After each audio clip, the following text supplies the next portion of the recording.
General secretary Shri Ram রায় ডাঙরিয়া, আমার মতো উপস্থিত আমার দাবিতলা ভিসিডিসির ভাইস চেয়ারম্যান লীলা অধিকারী ডাঙরিয়ানি, আমার মতো উপস্থিত আমার দাবিতলা প্রাইমারির ক্যাবিনেট লগতে এক্সিকিউটিভ বডি, দাবিতলা ভিসিডিসির প্রত্যেক রেভিনিউ মেম্বার আর ইয়াত উপস্থিত আমার আই মাতৃ আর মোর মৰমৰ দাদা ভাইসকল, মই 38 নম্বৰ ভৈৰৱকুণ্ড ব্লক সমিতিৰ যে এডমিনিষ্ট্ৰেটিভ জেনেৰেল সেক্ৰেটাৰীৰ তৰফৰ পৰা চলি থকা নতুন বৰ্ষৰ শুভেচ্ছা জনালোঁ তথা নমস্কাৰ যাচিলোঁ।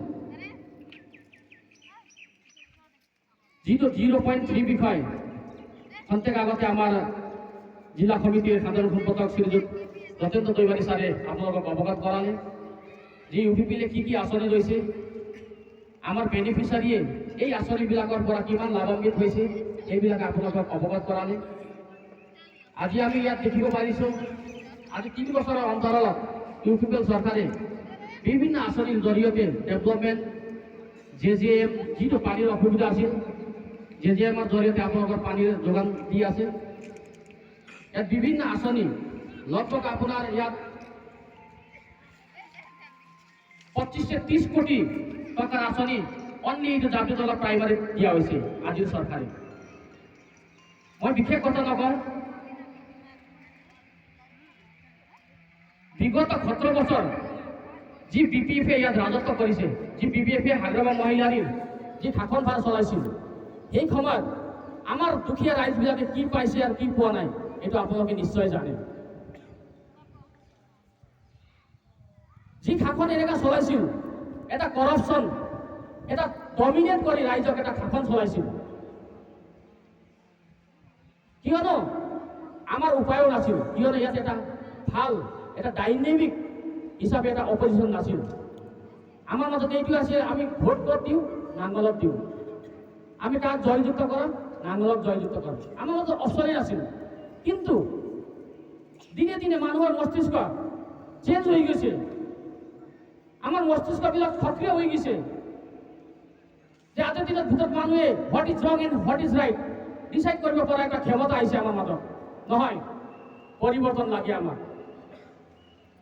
সেই হিচাপে প্ৰমোদ বড়োৰ নেতৃত্ব আৰু গোবিন্দ চন্দ্ৰ বসুমতাৰীৰ নেতৃত্বত এটা ইউপিপিএল পাৰ্টি ইয়াত গঠন হৈছে। UPPL, ইউনাইটেড পিপল পাৰ্টি লিবাৰেল। ইউনাইটেড পিপল পাৰ্টি লিবাৰেল মানে আপোনালোকে জানে, ইউনাইটেড সংযুক্ত পিপল মানুহ, পাৰ্টি দল লিবাৰেল উদাৰ মানুহবিলাকে বনোৱা এটা সংযুক্ত দল।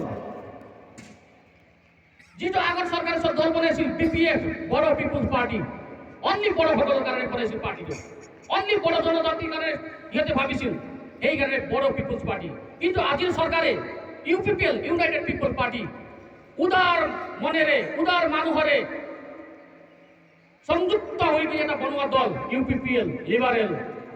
সেইকাৰণে আজি ইয়াত সকলো জাতি ধৰ্ম বৰ্ণ নিৰ্বিশেষে সকলো মানুহক একে জগত একত্ৰিত বনাই কিনে আজিৰ চৰকাৰে কাম কৰি আছে।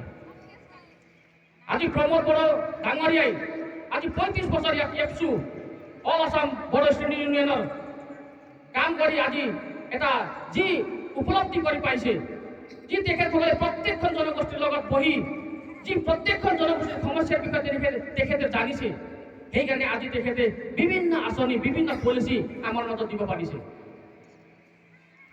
আজি গোবিন্দ চন্দ্ৰ বসুমতাৰীৰ নিচিনা এজন ভকত বিপ্লৱী নেতা যিয়ে নিজৰ জাতিৰ কাৰণে অপ্ৰাণ চেষ্টা, আজি বড়ো জাতিৰ কাৰণে এনেকুৱা চেষ্টা চলাই কিনে আজি বড়ো জাতিক এটা এইটো পৰিৱেশত আনিছে।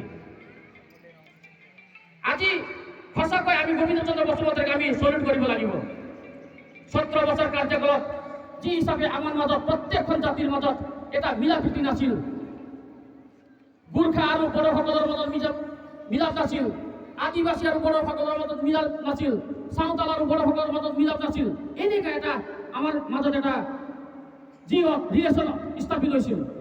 কিন্তু আজি সেই গোবিন্দ চন্দ্ৰ বসুমতাৰীয়ে 34 বছৰ যি সংগ্ৰাম এটা বিপ্লৱী নেতা হিচাপে পৰিগণিত হৈছিল, সেই নেতাই আজি নাই। আজি এনেকৈ এটা অশান্তিৰ সৃষ্টি হ'ব নোৱাৰিব ইয়াত বিটিআৰত। আমি সকলোৱে একত্ৰিত হৈ কিনে এই বিটিআৰৰ এটা উন্নত এটা শান্তিময় বিটিআৰ বনাম বুলি তেখেতসকলে অস্ত্ৰ বিৰত ৰাখি কিনে চৰকাৰৰ লগত এটা বিটিআৰ ৰেকৰ্ড কৰিলে, পিচ ৰেকৰ্ড। সেই পিচ ৰেকৰ্ডৰ বলত আজি আমাৰ মাজত এটা ভাতৃত্ববোধ সৃষ্টি হৈছে। আমি একেলগে বহিব পাৰিছোঁ ইয়াত। আমি এটাই চোতালত এটাই ষ্টেজত আমি ইয়াত গোৰ্খা আছে, আদিবাসী আছে, বড়ো আছে, সাঁওতাল আছে, হিন্দী ভাষী আছে, আমি সকলোৱে মিলা প্ৰীতি এটা ভাতৃত্ববোধেৰে আমি ইয়াত বহিব পাৰিছোঁ। এইটো পৰিৱেশ আমাক গোবিন্দ চন্দ্ৰ বসুমতাৰী আৰু প্ৰমোদ বড়ো ডাঙৰীয়াই দিছে। এইটো কথা আমি উপলব্ধি কৰিব লাগিব। আজি 17 বছৰ দিনত তেখেতসকলে যি হিচাপে চৰকাৰ চলাইছিল ইয়াত, যদি আপোনালোকৰ গিৰিয়েক বা আপোনালোকৰ দাদা ভাইটি ইয়াৰ পৰা গুৱাহাটী গৈছিল, ঘূৰি আহোঁতে যদি 11টা বাজে আমি চিন্তা কৰিছিলোঁ তেখেত আহি পাবনে ঘৰলৈকে? আমি চিন্তা কৰিছিলোঁ তেখেত ঘূৰি আহিবনে নাই, মোৰ দাদা মোৰ দেউতা ঘৰত ঘূৰি আহিবনে নাই। কিন্তু আজি আমি 12টা 1টা বজাতো আমি ক'ৰবাত ৰাতি হাই জংঘলে আমি ঘূৰি ফুৰোঁ, আমাক একো সমস্যা নাই। আমাক নিৰাপত্তা দিছে প্ৰমোদ বড়ো ডাঙৰীয়া আৰু গোবিন্দ চন্দ্ৰ বসুমতাৰী ডাঙৰীয়াই। তেখেতসকলে এটা শান্তিৰ বাতাবৰণ ইয়াত সৃষ্টি কৰিছে। সেই ফলত আমি আজি এটা ভাল পৰিৱেশত আমি বহিব পাৰিছোঁ, আমি হাঁহিব পাৰিছোঁ। আজি শান্তি যেতিয়া ইয়াত স্থাপিত হৈছে, ল'ৰা ছোৱালীয়ে পঢ়া শুনা কৰিব পাৰিছে, আজি ব্যৱসায়সকলে ব্যৱসায় কৰিব পাৰিছে, আজি আমি মুকলি মনেৰে আমি য'ত ত'ত ফুৰিব পাৰিছোঁ। এইটো এটা উপলব্ধি বিটিআৰৰ কাৰণে। এইটো আমি চিন্তা কৰিব লাগিব। যদি আমাৰ মাজত শান্তি নাথাকে তেতিয়া আমাৰ পইচা ধন সম্পত্তি যিমানে থাকক, যদি শান্তি নাথাকে এই ধন সম্পত্তিৰ একো মূল্য নহ'ব। শান্তি থাকিলে আমি ভাবিব পাৰোঁ, আমি পঢ়া শুনা কৰিব পাৰোঁ, আমি ব্যৱসায় কৰিব পাৰোঁ। পইচা নাথাকি শান্তি নাথাকিলে আমি একো কাম কৰিব নোৱাৰোঁ। কিয়নো আমাক দিনে দিনে ভয় লাগে, আমি কিবা এটা ভাল চিন্তা কৰিব নোৱাৰোঁ, আমাৰ ল'ৰা ছোৱালীক ভাল শিক্ষা দিব নোৱাৰোঁ। কিয়নো মনত এটা চিন্তা আছে, কালি কি হ'ব, কালি কি হ'ব। এই চিন্তাটো আজি প্ৰমোদ বড়ো ডাঙৰীয়া আৰু গোবিন্দ চন্দ্ৰ বসুমতাৰী ডাঙৰীয়াই নাইকিয়া কৰি দিছে। এইটো এটা ডাঙৰ উপলব্ধি আমাৰ কাৰণে।